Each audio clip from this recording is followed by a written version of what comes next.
Good afternoon.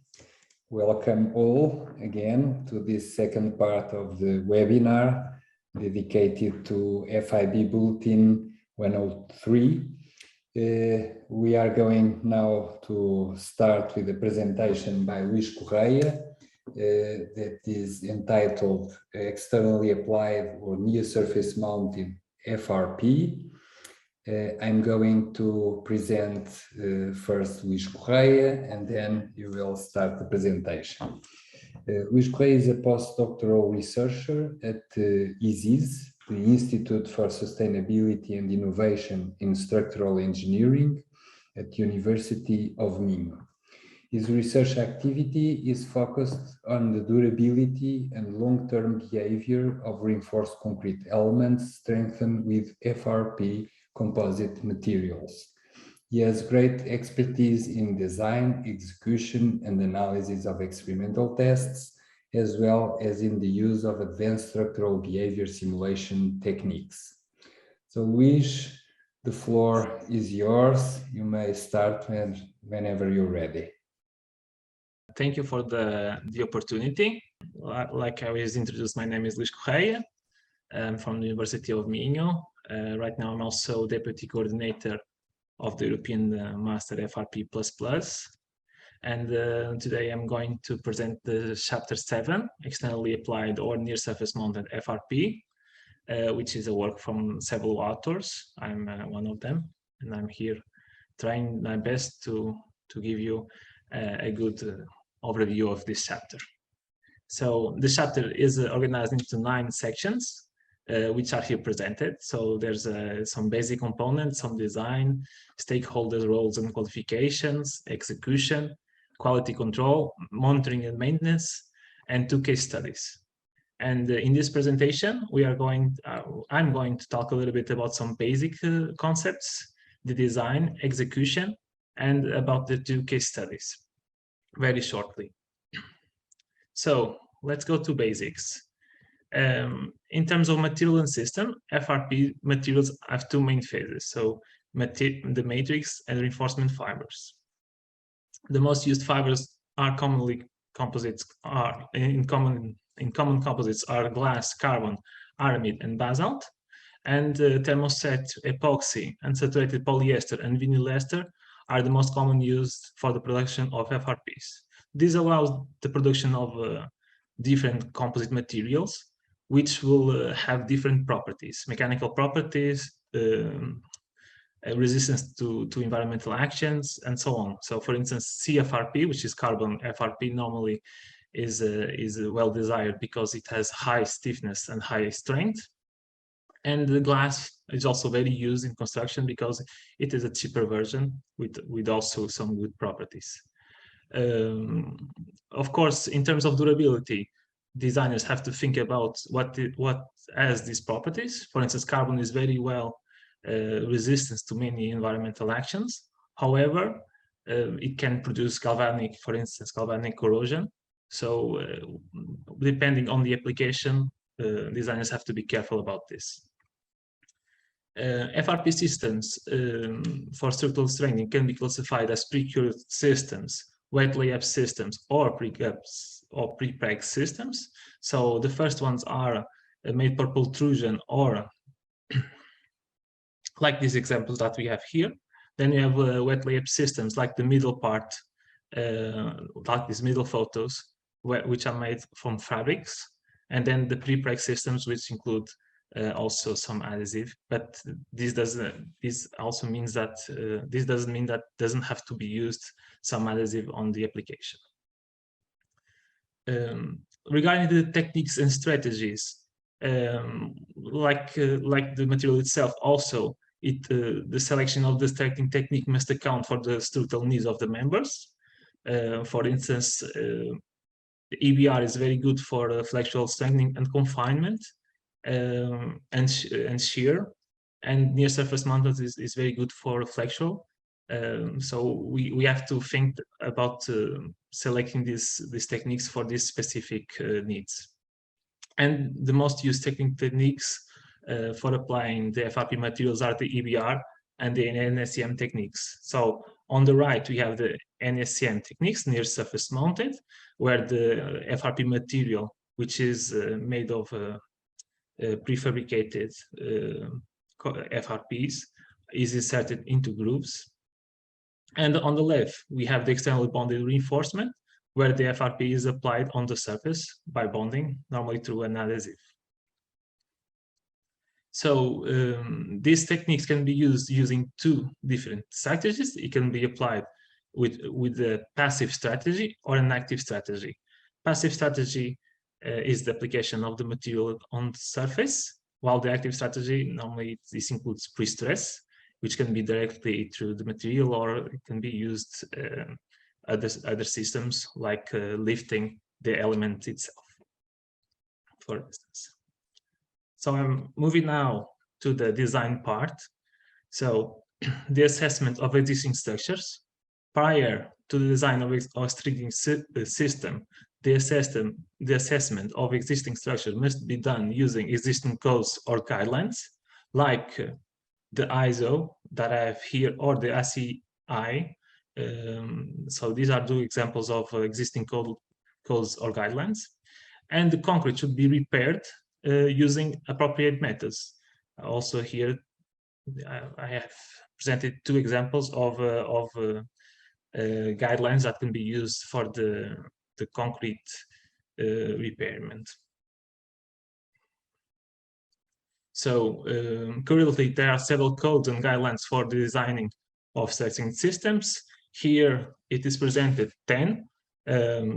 So you can see that we have systems from Europe, but also from Australia, United States, Canada, Italy.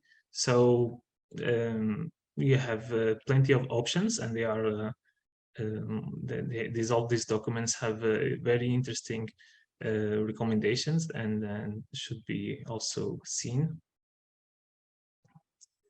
And now moving on to design assumptions. So when on the ultimate limit state analysis, one assumption is that the FRP composite should not be used to carry compressive stresses. Also, that the plane sections remain plane, that the perfect bond exists between FRP and concrete, as also between steel and concrete, and that the initial stress state installed in the member must be considered. Also, fifth is that the tensile strength of the concrete is ignored. The stresses in the concrete and steel are derived from design stress versus strain relationships given by the reinforced concrete structural codes. And lastly, that the FRP is assumed as a linear elastic material up to failure. In terms of serviceability limit states, the first four rules or assumptions are the same. However, linear elastic behavior is assumed for all materials, and in some verifications, like deformation, the contribution of tensile concrete between cracks should be also considered. This is what also known as tension stiffening. Regarding the design procedure, for a strengthening solution involves this procedure involves several steps that depend on the type of strengthening solution. For instance, for flexural strengthening, there's this map on the right that shows exactly the steps that should be followed. So first, which is the number one, to verify the condition of the original structure. Then also we should verify the accidental loss of FRPs. This means that if the structure there is a loss of FRP after the strengthening, to verify that that does not lead to a complete destruction or a failure of the structure.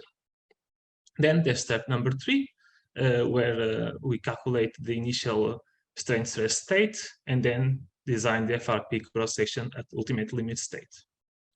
With this design, then it can be verified the serviceability limit states, verify if there is the bonding at the ultimate limit states, and we can go to step number 7, That is, we can adapt the cross-section if some of these cross-section or encourage detailing, if some of these verifications lead to this difference, to this need of updating it. And if so, then verify again these conditions. And if everything is okay, then what can happen is that the beam or the member itself can then change the failure mode. So the designer should then verify the shear capacity at ultimate limit states, and if necessary, provide additional shear strength. For shear strengthening, there's also a map that designers can follow. Again, verify the original structure, verify the accidental loss of FRPs, then access the shear capacity to be provided with the FRP, and define the shear strengthening of the configuration. After that, it has to be evaluated, the effective FRP strength and the amount of FRP needed.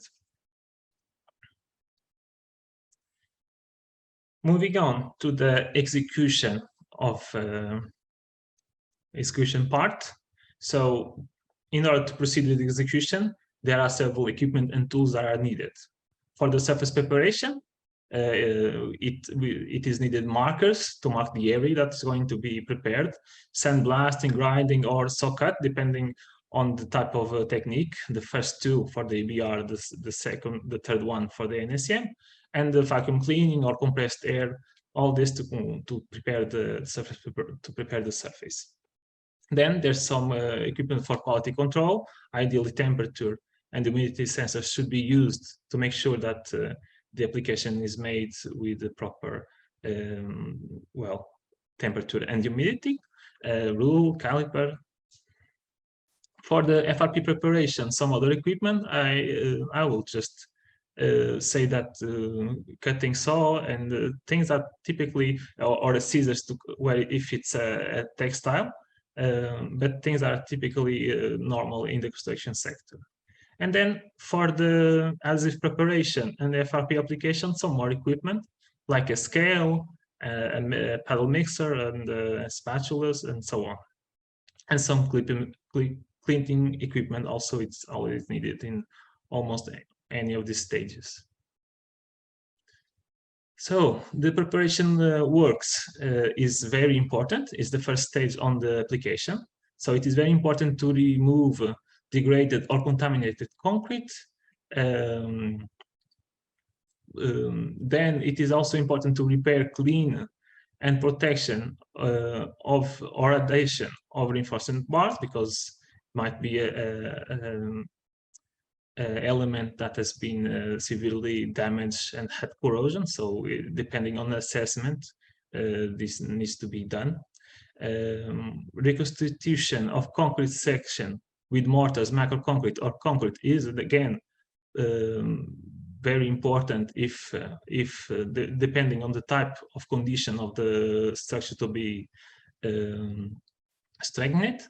And also it is important to seal or injection of cracks. So if a crack has more than 0.5 millimeters of width, then it should be sealed.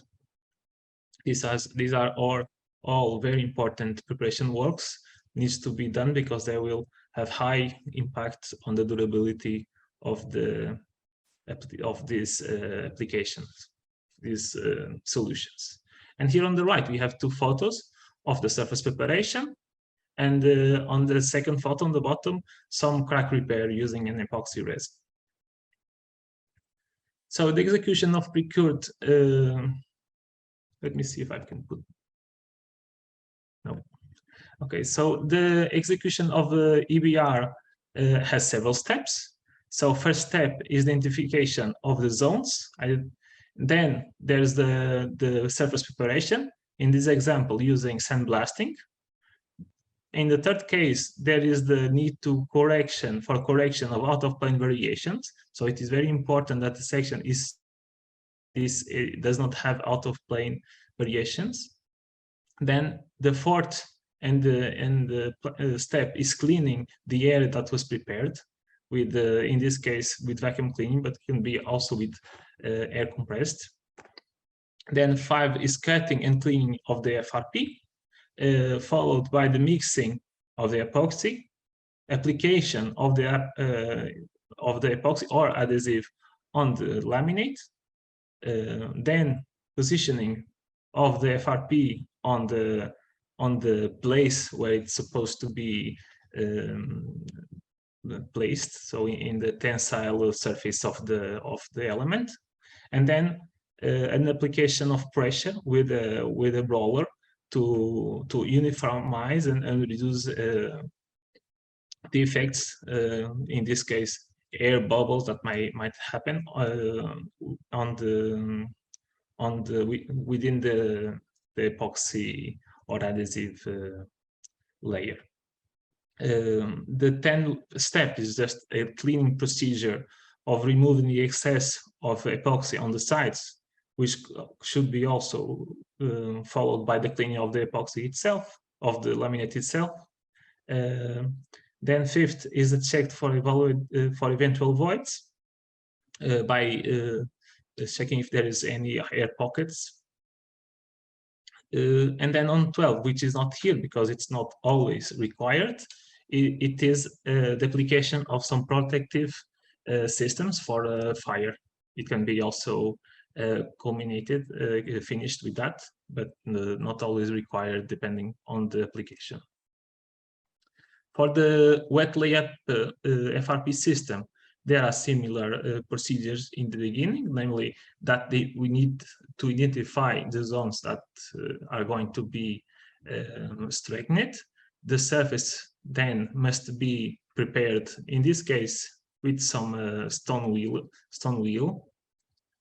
Then near the edges, it needs to be rounded. So the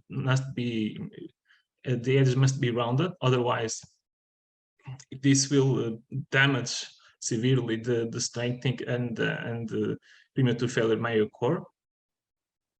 Again, it is needed to verify if there is corrections of out of plane variations, and if it is, to correct them.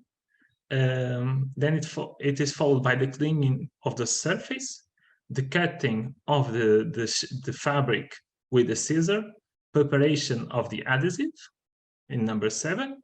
Number 8 is the application of the adhesive in the strengthened the element to be strengthened, and also in the fabric. And then it is followed by the application of the FRP in the element, where careful should be needed to have a very good bond between both materials, the strengthening, which is the composite material, and the concrete. And here is the picture of the final look of this strengthening technique. So the NSM technique, similar to the previous ones, include the marking of the places where the grooves will be made by a cutting saw, then cleaning of the groove and the FRP material should be carried out, production of the adhesive, injection of the adhesive in the groove, and then introduction of the adhesive of the FRP in the groove. Going to pre-stressed EBR systems. So in some structural applications, the use of pre-stress is convenient and might be even required. This because it has several advantages, like the crack quick reduction, higher fatigue failure resistance, deflection reductions, among others. The pre-stressing system application requires the use of special end anchorage systems to avoid premature FRP peeling or failure. And the mechanical anchorage system and the gradient anchorage system are two examples of commercially available systems. So the pre-stressed EBR system procedure with the mechanical anchorage is composed mainly by 8 stages. Again, starts with the surface preparation, goes the installation of some permanent bolts, preparation of epoxy and application on the FRP. Then the FRP is placed on the element, and the clamp units are closed. They are tight while the mechanical anchorage is placed on its right position. Then there's a frame that will hold the hydraulic cylinder that will be used to apply the pre-stress. And this is then concluded after 24 hours. With the gradient anchorage, which is also commercially available, we have the similar procedure up to here, up to the closing of the clamp. Then, instead of having mechanical clamp, mechanical plate, there's this heating device that will heat the anchorage zone and promote its anchorage, its curing. And there is a gradual release of pre-stress, and this makes the gradient anchorage to be concluded after 3 hours. So after 3 hours, the starting of the procedure, the application is concluded. There's also pre-stressed NSM systems. The system is very similar to the previous two ones. So there's the need for preparing the surface with a groove, with some space for hydraulic the metallic parts. And in the end, it's very similar. So we have here some schematics, and the higher details and more details are presented in the chapter. So to finalize, I will present shortly the case studies. So first case study is the strengthening of a reinforced concrete tunnel slab with external bonded CFRP laminates in Portugal, also in Porto Airport. So it is located actually in Pedras Rubras. And this strengthening technique, this application used the EBR CFRP laminates to flexure in the flexure. And in particular case, it had the finish of being protected against fire. So it had a fire protection at the end. And this is also an interesting case study. Another interesting case study is the straightening of a concrete bridge girder with externally bonded pre-tensioned CFRP laminates in Poland. This is a part of a research project and continuous monitoring. And in this case, there is the flexural strengthening, but with EBR, but also some shear strengthening with EBR, and the creation of 2 additional girders as this concrete bridge needed to support higher load levels. So special thanks to the authors of this chapter, and I'll be open for any questions. Thank you, Luís, for this very interesting presentation. It looks that it was very, very clear because there are no questions in the Q&A window. We have 6 minutes left, so I ask all attendees that want to ask anything to Luís to please raise the questions now in the Q&A window so I can put them to Luís. Mm-hmm. If there are too many questions, we will answer a few and then we will ask you to write the answers later, perhaps during the webinar or even later, and we'll send by email the unanswered questions. Mm-hmm. Well, I think there is one question. It is by Karel van den Hende. That asks, what about the time-dependent behavior?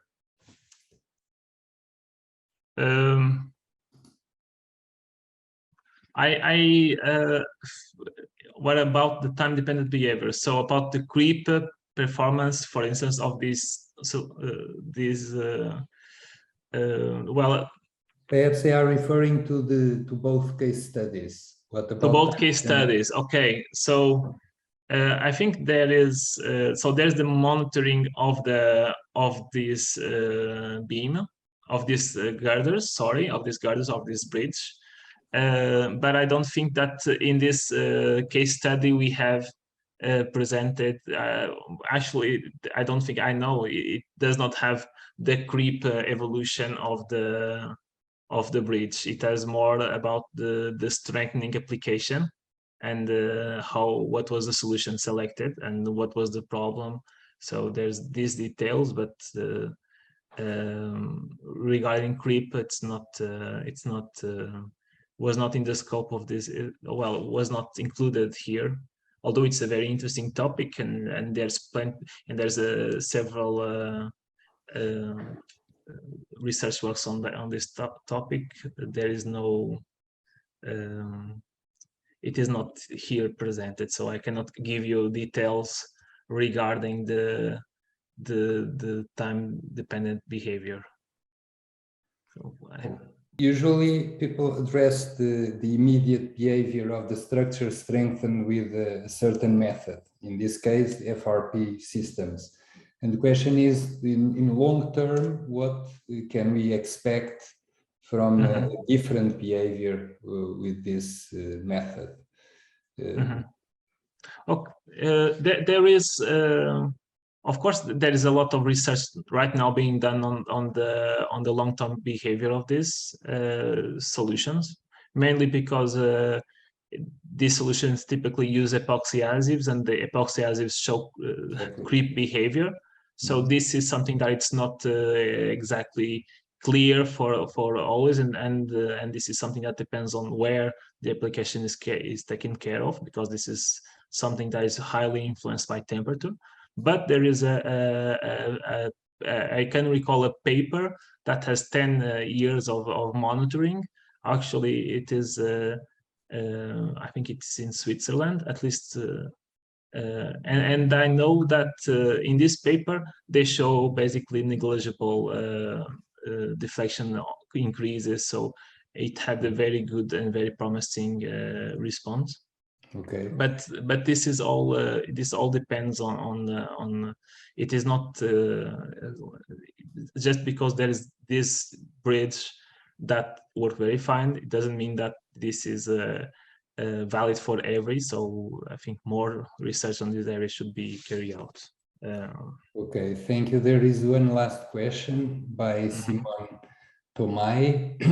She's asking if in the bulletin is there any advice about design of the anchorage device for FRP? I assume she's referring to the pre-stress solution, and she asks, are the devices you use the commercial ones? I believe yes, but you may. Yes. So the mechanical anchorage and the gradient anchorage both are commercial ones. They are in this particular case, this is from S&P, and they have a maximum pre-strain that we can use. It's defined, so when applying, they give a limitation, and for that reason, it is in terms of designing it, it's pretty straightforward in terms of designing the anchorages. So the bolts size and the pre-stress of the bolts itself on the anchorage, I think it's 180 Newton meter that we should apply in every bolt, and the pre-stress level that we can apply, I think it depends on the width of the FRP, but I think we can apply 0.6% of strain at its maximum. But on that, I'm not completely sure. If it's not that, it's at least in near that value. That's something that ideally designers should check with the manufacturer and get that value directly from them. Okay, thank you very much once again, Luís, for your presentation.